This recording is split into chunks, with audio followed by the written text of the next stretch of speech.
Podcast. The Brutally Delicious Podcast. What's up, everybody? This is Dark Macek with Brutally Delicious, coming at you with a review of Ancestral Curse's brand new debut album, In Dreams of Endless Darkness. I want to disclose right now, the founder of this band, Mike Tingatella, and I go back to something like 2003. I have seen him in many different musical acts, most notably Sabretooth, a sort of hair/power metal band. It's a cool amalgamation. Go listen. Also in Animist, a death metal-ish band. I saw them open up for Flesh God Apocalypse in 2014. Great set. He has a pop metal outfit called Neon Stars, which released a single last year. And of course, we have this band, Ancestral Curse, that has been around since 2019. 4 years ago, they released a single called The Dread Sea that does feature on this album. And long awaited, we finally have another release. I could go on and on about how well produced the album is and how clever the songwriting is, but to grab you, I'm just going to tell you right now, this contains what I believe is Trevor Strnad's last recorded performance. For those who don't know, Trevor was the vocalist of the band Black Dahlia Murder. He was an incredible singer, frontman, and also just the biggest metal nerd you would ever meet. It's wonderful that this collaboration saw the light of day. Back to Ancestral Curse. The band describes themselves as horror-inspired extreme metal. I would say it at least vaguely falls under the death metal umbrella, but with many melodic influences. Many of these songs are atmospheric in quality. It's for sure metal, but it makes you feel something. This does not sound like Cannibal Corpse. If I had to describe it as a marriage of two bands, it's Black Dahlia Murder, obviously, and Carrick Ongren. It is every bit as brutal as Black Dahlia while also haunting you in the way that Carrick Ongren does. And without further ado, let's talk about some songs. The album has 8 tracks, but 2 of them are interludes of sorts, so we've got 6 songs here. I'm thinking like Rainbow Rising right away. Every one of these tracks is going to matter, and I was right. The title track hits you right away. Amazing ambiance, great use of keyboards, vibes of, as I said, Carrick Ongren, but also some Emperor here. I'm a huge sucker for this, but the band wrote songs. They didn't just string riffs together. They wrote songs that take you somewhere. The atmosphere made me think of a film score. The power metal band Rhapsody is known for being called symphonic film score metal. That is, a lot of their songs could probably fit in a Lord of the Rings soundtrack.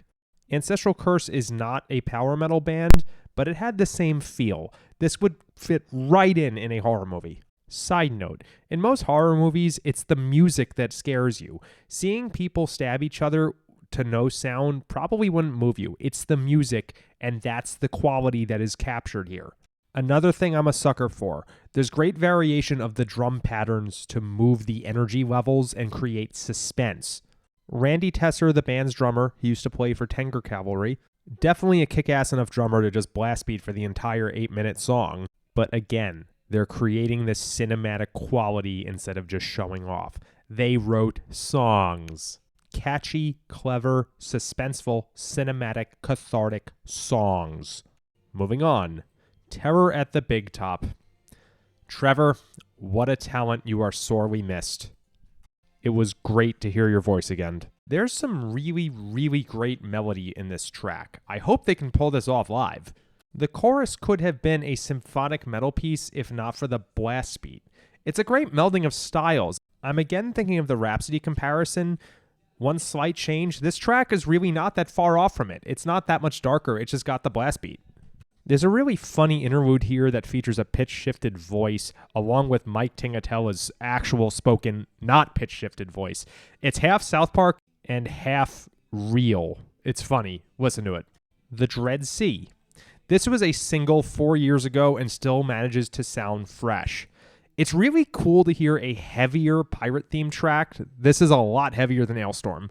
As always, the riffs, and in this one particularly, the lyrics, are amazing. It's a very fun track. Watch the lyric video. You'll love it. Last but not least, album closer From the Depths. This was a masterpiece. Amazing energy and atmosphere from the first beat. The interlude preceding this does a wonderful job of setting up the mood before the drums hit. It's another fantastic blend of melody and brutality. Amazing guitar solo by Chris Jones. There's a section in the song, I guess you'd call it the chorus, that just had wonderful melody, very cathartic. Again, I know I keep using these words, but they're there for a reason. It reminded me of Embrace of the Endless Ocean by Amon Amarth, except that the singing was clean. I messaged the band to ask what this was about. My first guess was the end of Friday the 13th when Jason rises from the lake and tries to grab whatever her name is. I am told it is about the following: creatures being released from the seas as Earth's response to humanity's mistreatment of the planet. So while not exactly the same subject matter as Embrace of the Endless Ocean, they both make you feel rather crestfallen. It's a tremendous closer for a tremendous album. It's perhaps appropriate that I reviewed this just after I reviewed Solemn Vision. They're both New York-based bands, both kind of melodic death metal, but with other influences, and both are absolutely superb. You two should tour together. Alas, I'm getting off track. This releases on November 16th. It's releasing on a Thursday. Come on, you gotta admit that's cool. It is Ancestral Curse's first full length, and with that, they have gained an amazing footing, and I cannot wait to see what they do next. And if nothing else, listen to hear Trevor again.